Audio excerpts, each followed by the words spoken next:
নমস্কাৰ এই মুহূৰ্তত আহি পৰিছে ৰাতিপুৱাৰ কেইবাটাও গুৰুত্বপূৰ্ণ খবৰ আজি 3 মে অসমৰ লগতে ভাৰতৰ বিভিন্ন প্ৰান্তৰ পৰা এনে ধৰণৰ খবৰসমূহ নিতৌ চাবৰ কাৰণে চেনেলটো সাবস্ক্ৰাইব কৰি ভিডিঅ'টোত এটা লাইক কৰি দিব এই মুহূৰ্তত জনাইছো এটা গুৰুত্বপূৰ্ণ খবৰ মুখ্যমন্ত্ৰী হিমন্ত বিশ্ব শৰ্মাক জেলত ভৰোৱাৰ হুংকাৰ দিছে এবাৰ দুবাৰ নহয় 360 বাৰ জেললৈ পঠিয়াব মুখ্যমন্ত্ৰী হিমন্ত বিশ্ব শৰ্মাক হিমন্ত বিশ্ব শৰ্মাই ক্ষমতাৰ অপব্যৱহাৰ কৰি নেতাসমূহক বিৰোধী দলৰ নেতাসমূহক জেলত ভৰাইছে এই প্ৰতিশোধ লব হিমন্ত বিশ্ব শৰ্মাৰ ওপৰত এবাৰ মুখ্যমন্ত্ৰী হিমন্ত বিশ্ব শৰ্মাৰ বিৰুদ্ধে খৰপ হৈ এই মন্তব্য কৰিছে অখিল গগৈ কৈছে মোক 36 বাৰ জেললৈ পঠিয়াইছে হিমন্ত বিশ্ব শৰ্মাই মই হিমন্ত বিশ্ব শৰ্মাক 360 বাৰ জেললৈ পঠিয়াম পৰৱৰ্তী খবৰ চীন বাংলাদেশ আৰু পাকিস্তানে মিলি তিনিখন ৰাষ্ট্ৰই ভাৰত দখল কৰাৰ ষড়যন্ত্ৰ উত্তৰ পূৰ্বাঞ্চল দখল কৰাৰ ষড়যন্ত্ৰ কৰিছে তিনিখন ৰাষ্ট্ৰই যদি ভাৰতে পাকিস্তান আক্ৰমণ কৰে তেন্তে বাংলাদেশে উত্তৰ পূব ভাৰত দখল কৰিব লাগে চীনৰ সৈতে আলোচনা আৰম্ভ কৰাটো প্ৰয়োজনীয় বুলি মন্তব্য কৰিছে বাংলাদেশৰ অৱসৰপ্ৰাপ্ত মেজৰ জেনেৰেল ফজলুৰ ৰহমানে এই মুহূৰ্তত স্ক্ৰীনত দেখুৱাইছো মেজৰ জেনেৰেল ফজলুৰ ৰহমানৰ ফেসবুক পোষ্ট তেওঁ কৈছে যদি ভাৰতে পাকিস্তানক আক্ৰমণ কৰে তেন্তে উত্তৰ পূব ভাৰতৰ হাতখন ৰাজ্য বাংলাদেশে দখল কৰিব লাগে ফজলুৰে কৈছে মই ভাবো চীনৰ সৈতে যৌথ সামৰিক ব্যৱস্থাৰ বিষয়ে আলোচনা কৰাটো প্ৰয়োজনীয় তেওঁ কৈছে মই তেনেকৈয়ে কলো মই কিয় কলো তাৰ বিশ্লেষণ হল ভাৰতৰ বিজেপি চৰকাৰে ভাৰতৰ মুছলমানক এনআৰসি বা সিটিজেন কেপিটেলৰ জৰিয়তে হত্যা কৰাৰ নাগৰিকত্ব বঞ্চিত কৰি কনসেন্ট্ৰেশন কেম্পত ভৰুৱাৰ এক সুদূৰ প্ৰসাৰী পৰিকল্পনা কৰিছে ভাৰতৰ মুছলমানক বাংলাদেশ বা পাকিস্তানলৈ ঠেলি দিয়া ভাৰতে এই পৰিকল্পনা ইজৰাইলৰ পৰা লৈছিল ভাৰতত মুছলমানক কেনেকৈ হত্যা কৰা হৈছে আপোনালোকে পৰ্যবেক্ষণ কৰি আছে বুলি মন্তব্য কৰিছে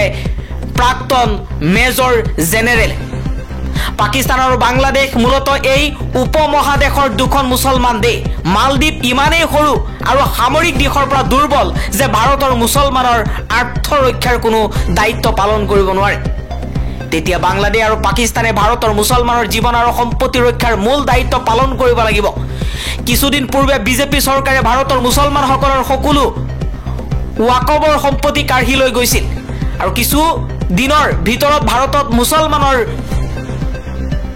মৃতকক সমাধিস্থ কৰিবলৈ ঠাই নোহোৱা হৈ পৰিব ভাৰতত নাথাকিব মাদ্ৰাসা নাথাকিব মছজিদ কাৰণ শ মছজিদ মাদ্ৰাসা ওয়াকবৰ মাটিত আছে আৰু ওয়াকবৰ ধনেৰে চলি আছে ওয়াকব অবিহনে এই মছজিদবোৰৰ অস্তিত্ব নাথাকিব মাদ্ৰাসা নাথাকিব ইতিমধ্যে ভাৰত চৰকাৰে পথ আৰু মুকলি ঠাইত নামাজ পঢ়া নিষিদ্ধ কৰিছে কিন্তু হিন্দুসকলে কোনো বাধা নোখোৱাকৈ ৰাজপথত হোলি খেলি ৰাজপথত দল সংগঠনে অনুষ্ঠান পৰিবেশন কৰিব পাৰে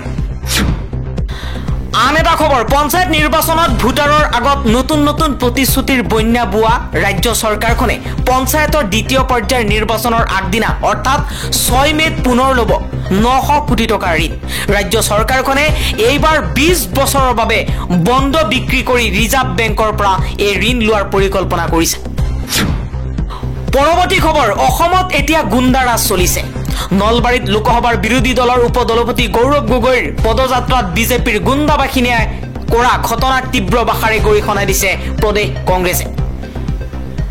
কংগ্ৰেছে কৈছে বৰ্তমান সময়ত হিমন্ত বিশ্ব শৰ্মাই গুণ্ডা এৰি দিছে বিৰোধী দলৰ নেতাসকলক আগবেটি ধৰি প্ৰতিবাদ কৰিবলৈ গৌৰৱ গগৈৰ সন্মুখতেই বিজেপিৰ নেতাসকলে গৌৰৱ গগৈৰ প্ৰৱেশ নিষিদ্ধ কৰাৰ লগতে গৌৰৱ গগৈৰ বিৰুদ্ধে বিভিন্ন ধৰণৰ স্লোগান দিয়াৰ পাছতেই কংগ্ৰেছ সৰব হৈ পৰিছে বিজেপিৰ বিৰুদ্ধে কংগ্ৰেছে কৈছে অসমত এতিয়া গুণ্ডাৰাজ চলাই আছে হিমন্ত বিশ্ব শৰ্মাৰ চৰকাৰে আন এটা খবৰ হিমন্ত বিশ্ব শৰ্মাক জেললৈ পঠিয়াবলৈ অখিল গগৈয়ে 360 বাৰ জন্ম ল'ব লাগিব পঞ্চায়ত নিৰ্বাচনত বিজেপিৰ ফলাফল ভাল হ'ব অসমৰ ৰাইজে আৰু কংগ্ৰেছক ভোট দিব বিচৰা নাই অখিল গগৈয়ে হিমন্ত বিশ্ব শৰ্মাক জেললৈ প্ৰেৰণ কৰিম বুলি কৰা মন্তব্য সন্দৰ্ভত প্ৰতিক্ৰিয়া মন্ত্ৰী পীযুষ হাজৰিকাই কৈছে হিমন্ত বিশ্ব শৰ্মাক জেললৈ পঠিয়াবলৈ অখিল গগৈয়ে এবাৰ দুবাৰ নহয় 360 বাৰ জন্ম ল'ব লাগিব।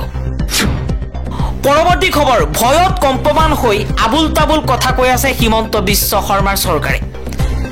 আইসকলৰ ওচৰত ক্ষমা খোজক হিমন্ত বিশ্ব শৰ্মাই। অসমৰ ৰাইজৰ হৈ হিমন্ত বিশ্ব শৰ্মাৰ বিৰুদ্ধে যুঁজি আছো বুলি মন্তব্য কৰিছে গৌৰৱ গগৈ।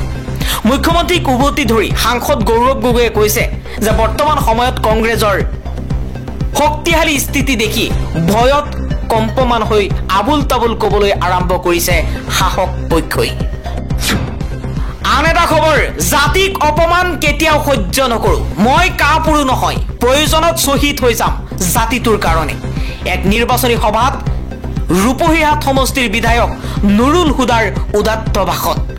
নুৰুল হুদাই কৈছে, মই মোৰ জাতিটোৰ কাৰণে মৰিবলৈ শ্বহীদ হ'বলৈ সাজু আছো। জাতিক অপমান কৰিলে কেতিয়াও সহ্য কৰা নহ'ব বুলি মন্তব্য কৰি বিজেপি চৰকাৰক সকীয়াই দিছে।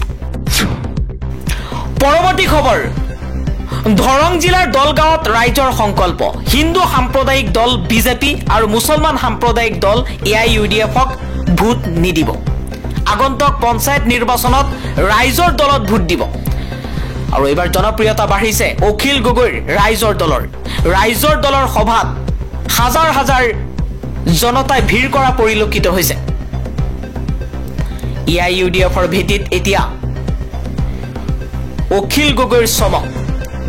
দলগাঁৱত বৰ্তমান সময়ত AIUDFৰ বিধায়ক আছে মুজিবুৰ ৰহমান, আৰু সেই AIUDFৰ ভেটিত এতিয়া কপনিৰ সৃষ্টি কৰিছে অখিল গগৈৰ ৰাইজৰ দলে। আন এটা খবৰ, সমষ্টিয়ে ইখনৰ পিছত সিখন নিৰ্বাচনী প্ৰচাৰ সভাত অংশগ্ৰহণ মন্ত্ৰী পীযুষ হাজৰিকাৰ। 60 বছৰে শাসনৰ গাদীত বহা কংগ্ৰেছ দলে অসমৰ উন্নয়নৰ বাবে একো নকৰিলে। কংগ্ৰেছ দলক ক্ষুদ্ৰ সমালোচনা কৰি মন্ত্ৰী পীযুষ হাজৰিকাই এই মন্তব্য কৰিছে। পৰৱৰ্তী খবৰ, পেলেষ্টাইনৰ গাজাৰ নিৰপৰাধী জনতাক হত্যা কৰাৰ ফল পালে ইজৰাইলে। যুদ্ধৰ মাজতে ইজৰাইলত জৰুৰী অৱস্থা ঘোষণা। এতিয়া ভয়ত কঁপি উঠিছে ইজৰাইলৰ প্ৰধানমন্ত্ৰী বেঞ্জামিন নেতান্যাহু। বনজুই আৰু ধুমুহাই চলাইছে সংসাৰ। গাজাৰ জনতাৰ দৰেই গৃহহীন হৈ পৰিছে ইজৰাইলৰ বহু লোক। নিজৰ ঘৰখন এৰি এতিয়া পলাবলগীয়া হৈছে ইজৰাইলৰ হাজাৰ হাজাৰ জনতা। ইজৰাইলত বৰ্তমান জৰুৰীকালীন অৱস্থা ঘোষণা কৰা হৈছে। হঠাৎ বনজুই আৰু ধুমুহাই চলাইছে তাণ্ডৱ ইজৰাইলত। আন এটা খবৰ, ভাৰতবৰ্ষত নিষিদ্ধ হৈছে পাকিস্তানী ক্ৰিকেটাৰৰ ইনষ্টাগ্ৰাম একাউণ্ট। ক্ৰিকেটাৰ বাবৰ আজম মোহাম্মদ ৰিজৱানৰ ইনষ্টাগ্ৰাম একাউণ্ট উপলব্ধ নহ'ব ভাৰতত। পাকিস্তান ক্ৰিকেট বোৰ্ডৰ ইনষ্টাগ্ৰাম একাউণ্ট নিষিদ্ধ হ'ল ভাৰতত। অলিম্পিকত স্বৰ্ণ পদক জয়ী জেভলিন খেলুৱৈ আৰশ্বাদ নাদিমৰ একাউণ্ট নিষিদ্ধ। পেহেলগামৰ বৰ্বৰ ঘটনাৰ পিছতে এই সিদ্ধান্ত গ্ৰহণ কৰিছে ভাৰত চৰকাৰে। আন এটা খবৰ, হিমন্ত বিশ্ব শৰ্মাৰ অক্সিজেন লৈ দ্বিতীয় বদৰ ভাই হৈ সংখ্যালঘু অঞ্চলত ভোট ভাঙিবলৈ পঠিয়াইছে অখিল গগৈ। এতিয়া বদৰ নোহোৱা হ'ল, গতিকে দ্বিতীয় এজন ভোট কটা মানুহৰ দৰকাৰ হ'ল হিমন্ত বিশ্ব শৰ্মা। মীৰা বৰঠাকুৰে কৈছে, হিমন্ত বিশ্ব শৰ্মাই অখিল গগৈক কংগ্ৰেছৰ ভোট ভাঙিবলৈ সমষ্টিয়ে প্ৰচাৰ চলাই আছে। আন এটা খবৰ, আজি অসমলৈ আহিব জাপানৰ অধ্যক্ষ ফুকচিৰো নুকাগা। মুখ্যমন্ত্ৰীক সাক্ষাৎ কৰাৰ লগতে জাগিৰোডৰ নিৰ্মীয়মান ছেমিকণ্ডাক্টৰ প্ৰকল্পস্থলী পৰিদৰ্শন কৰিব অধ্যক্ষগৰাকীয়ে। পৰৱৰ্তী খবৰ, বজৰং দলৰ কৰ্মী সুহাস শেঠিক হত্যা কৰা হৈছে। উত্তপ্ত পৰিস্থিতিৰ সৃষ্টি হৈছে। বৃহস্পতিবাৰে নিশা কৰ্ণাটকৰ মাংগালুৰৰ উপকণ্ঠ অঞ্চলত বজৰং দলৰ সদস্য সুহাস শেঠিক হত্যা কৰা হৈছে। ছ'চিয়েল মিডিয়াত এই আক্ৰমণৰ ভিডিঅ' বিয়পি পৰিছে। আৰক্ষীয়ে জনোৱা মতে নিশা 8:27 সুহাস আৰু 5জন সংগী এখন গাড়ীত গৈ থকা সময়তেই দুখন গাড়ীত 5ৰ পৰা 6জন আক্ৰমণকাৰীয়ে তেওঁলোকক আগভেটি ধৰে।